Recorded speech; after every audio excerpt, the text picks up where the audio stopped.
I'm John, and I marched in SCV from 1979 through 1981. And I'm Mark, and I marched from 1997 to 2001. And together, as always, we are the Santa Clara Vanguard. That's right, that's right. We are proud Love this alumni, shirt. huge fans of the Corps, and we are missing the Corps this summer. We're missing all corps this summer, but especially the Vanguard. Especially the Vanguard. Today, we have something very special, John. It's our first championship show. You go. We're going to watch and talk about 81. And this video is really, really special because it's a rare one. This is from 81 DCI prelims. Ooh. I don't know how I found it, but I did. Not a lot of It's people top of the box, no close-ups, but this is DCI prelims 81. What songs are we going to hear today from the 81 Corps? The 81 Corps opener is Northridge by David Schaefer.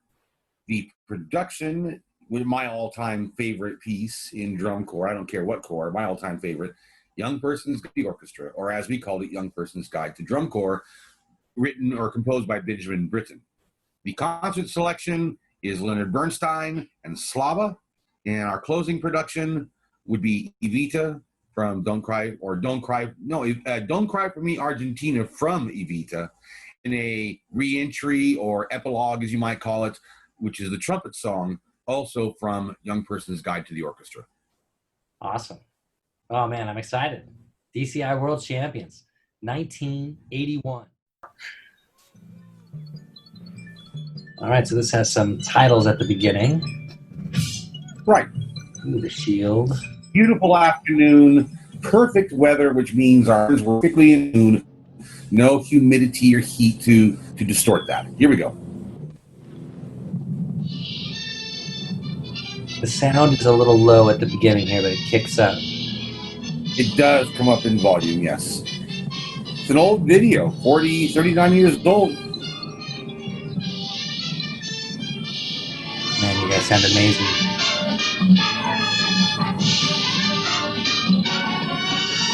We had such musicality that Tim and Scott and Rick, our horn staff, really just built into the show over the course of the season. The high cam gives a real different perspective too. You get a real better appreciation for the drill.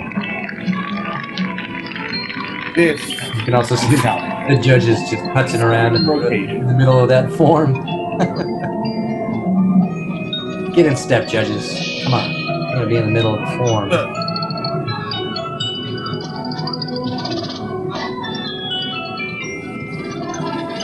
One thing I do miss these days, the white bucks.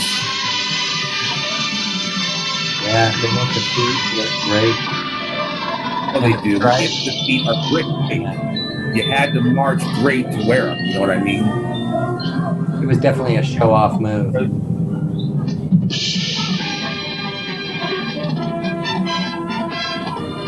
we go. Yeah. You know, this is not all that fast by today's standards, but for them, we were doing 172 here. That was fast in those days.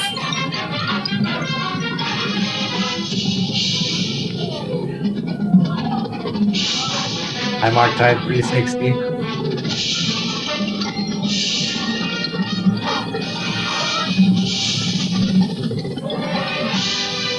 You know, there are a lot of elements similar to the 81 show I'm noticing, John.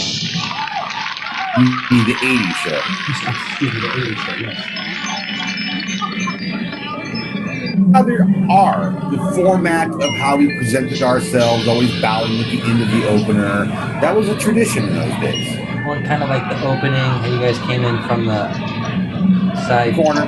Side two, now you came in from side one.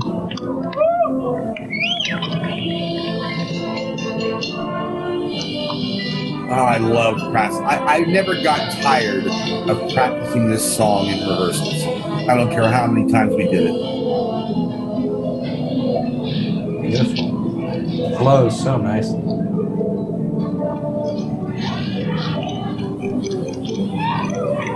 So we're back into symmetrical drill here, John. Right. Most of this show actually is symmetrical, even though it really changed the activity the year before. I think it was a year of saying we're going to do some, but not all. It was still, we're still discovering how they can use asymmetry. And that's not just regarding the Vanguard, but all cores. They were still experimenting. You know, how far could you go with it? How would the judges react to it? It was a very transitory time like that.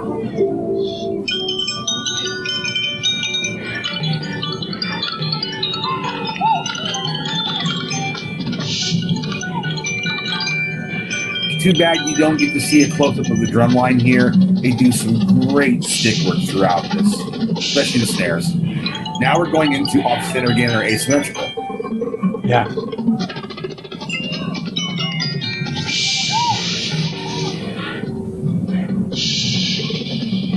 All those flanks.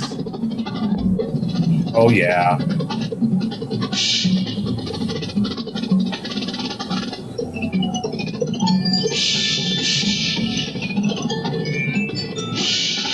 Here's that cool, man. That's so cool.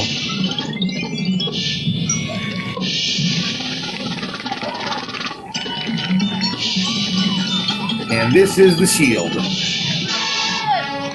The old Vanguard shield. Then the streamer in the middle twists, and it turns into a V for Vanguard. And then rotate it back.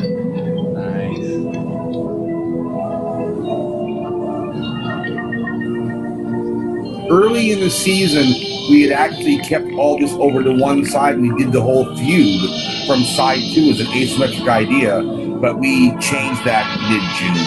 But early, like in the design process, originally this was all asymmetrical.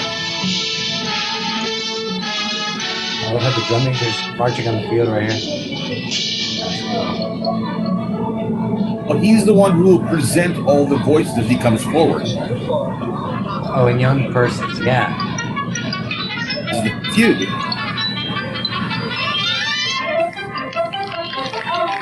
And he's conducting the different elements now.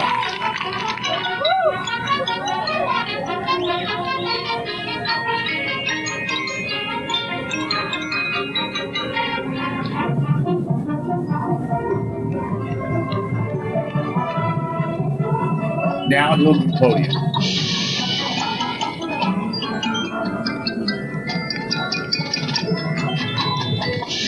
And here you go. One of the most iconic moments in drum corps history.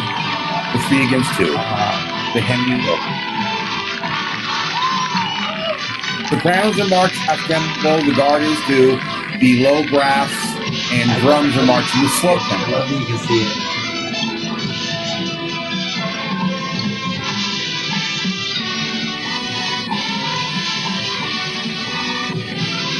Crowd, you can see the crowd. Well, the crowd is mesmerized.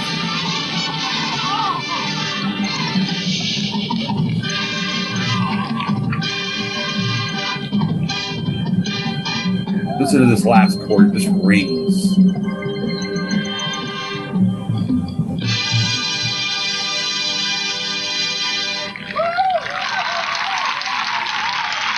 We were playing so well that day. We were so well in tune.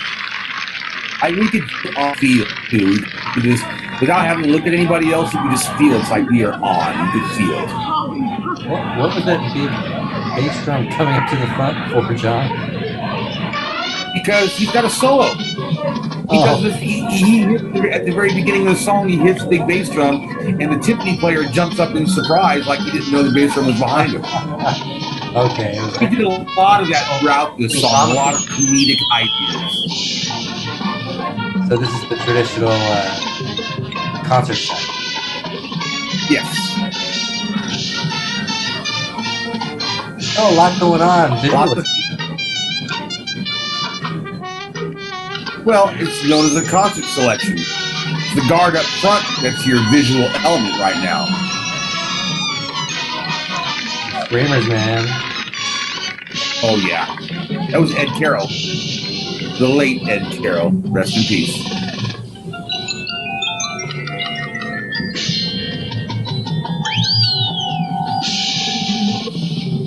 All the bells and whistles, huh, John? Oh, yeah. The pit, no, the pit, boy. We didn't have a pit yet. No pit. The mallet players had horns and toys in their bag with mallets, and so they would take them out and use them in the song. Baritone solo. 7/8. Yeah. Whole song from here out 7/8.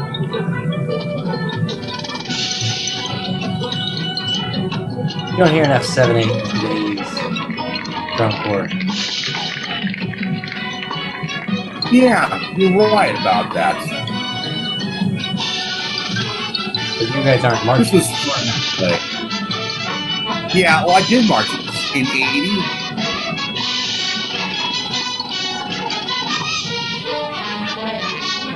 Hard song to play. Chops. It's a chop killer because it's just it never stops, and range is very high. Trumpets, soprano, excuse me. This is a piccolo soprano.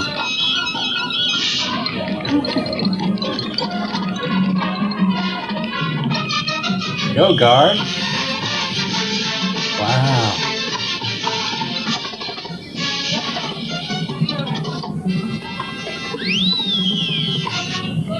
Man, oh man, to keep up that energy for that long.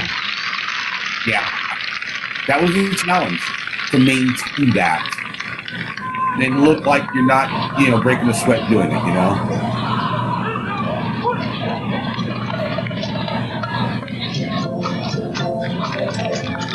Yeah, the design staff decided to bring this back in 1980. It worked so well the year before, they brought it back for the closer in this show. That's a mellophone solo. That's the famous John Figuera playing the mellophone. Who's that coming up? Who's that next to him? Solo. And yours truly is standing next to him right now. That's you? Yeah, I'm right next to him.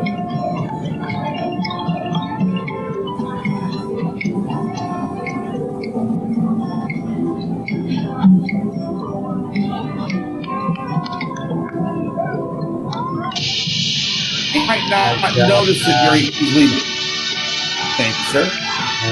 Everybody's now got red and white stripes. It started off with red and green stripes in the show, and now they're all red and white. Kind of a magic trick. First, magic. While you were playing? Yeah, while we're playing the duet, the horn line's ripping off their false fronts. We had a red and green tunic, but underneath that was the red and white tunic. So suddenly you turn around back, they're red and white all of a sudden. That's cool. They probably look better under the lights in Montreal. And the better quality video as well.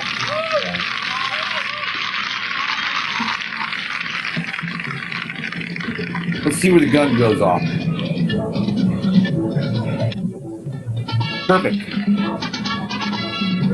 We always wanted the timing gun to go off before the soprano started playing this lick, so they wouldn't get tipped for it. Seriously, it was timed like that.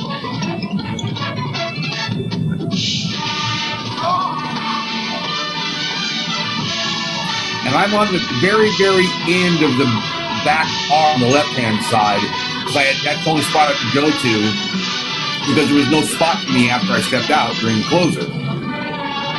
I'm at the very end, but I go out of screen here in a minute. This is a 0-0 company front, by the way. Maybe 10-10, but it was really big.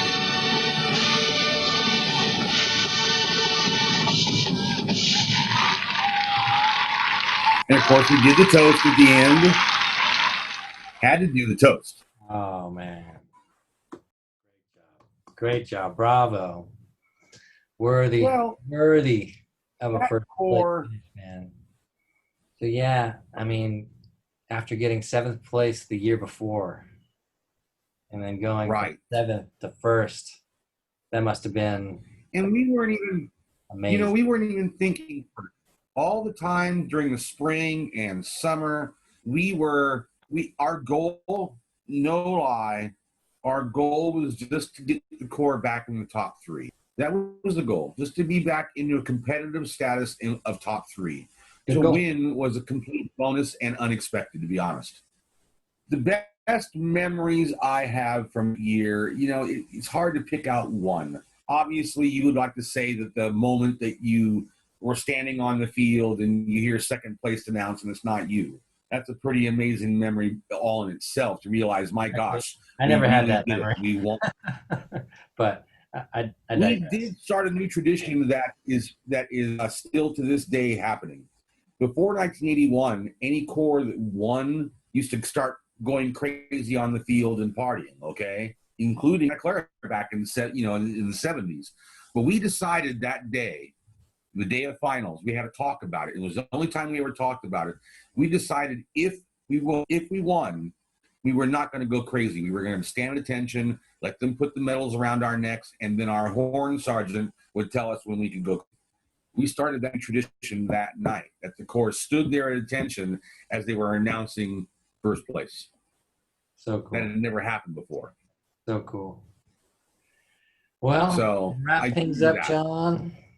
First John, year, that was a great chance to watch a wonderful show. 1981. What a great show. And again, congratulations for that. As always, I'm John. And I'm Mark. And we are the Santa Clara Vanguard. Thank you so much. Please click that like and subscribe button. We'll see you next time. Bye-bye, everybody.